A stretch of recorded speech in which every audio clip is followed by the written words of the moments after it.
Hello everyone, I am Ashwati. Here we are going to discuss about the relative income hypothesis and the demonstration effect. The relative income hypothesis is associated with the name of James Dusenberry. James Dusenberry ആണ് relative income hypothesis എന്ന theory develop ചെയ്തിരിക്കുന്നത്. His theory is based on the assumption that consumption depends on the previous peak level of income as well as on current income.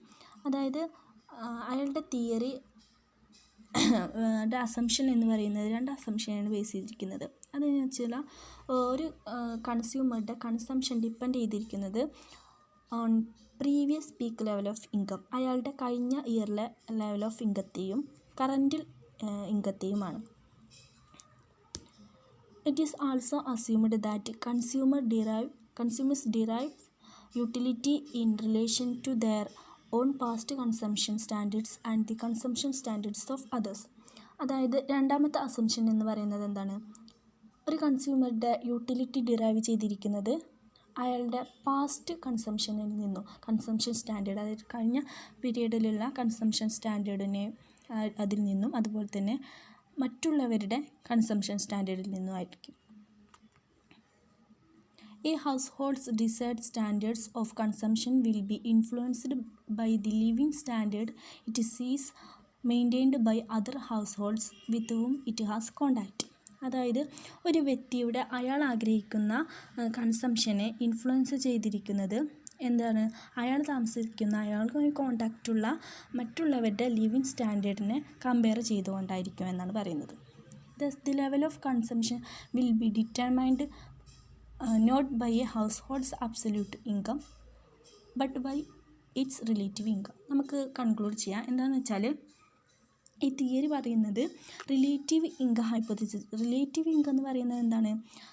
നമ്മുടെ ഒരു കൺസ്യൂമറുടെ income ഇതൊക്കെ depend ചെയ്തിരിക്കുന്നത് മറ്റുള്ളവരുടെ അയാളുടെ റിലേറ്റീവ്സിൻ്റെ ഇൻകത്തെയും അതായത് സ്റ്റാൻഡേർഡ്സിനെയൊക്കെ ലിവിങ് സ്റ്റാൻഡേർഡ്സിനെയൊക്കെ ഡിപ്പെൻഡ് ചെയ്ത് കൊണ്ടായിരിക്കുമെന്നാണ് ജെയിംസ് ഡ്യൂസൻബറി ഈ തിയറിയിലൂടെ എക്സ്പ്ലെയിൻ ചെയ്യുന്നത്.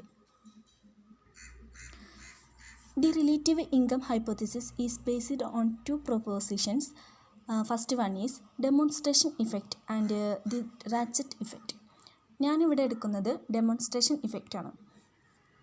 Demonstration effect emphasize the imitative nature of consumption. അതായത് ഡെമോൺസ്ട്രേഷൻ എന്ന് പറഞ്ഞാൽ എന്താണ്? കൺസംഷൻ്റെ ഇമിറ്റേറ്റീവ് നേച്ചറാണ്.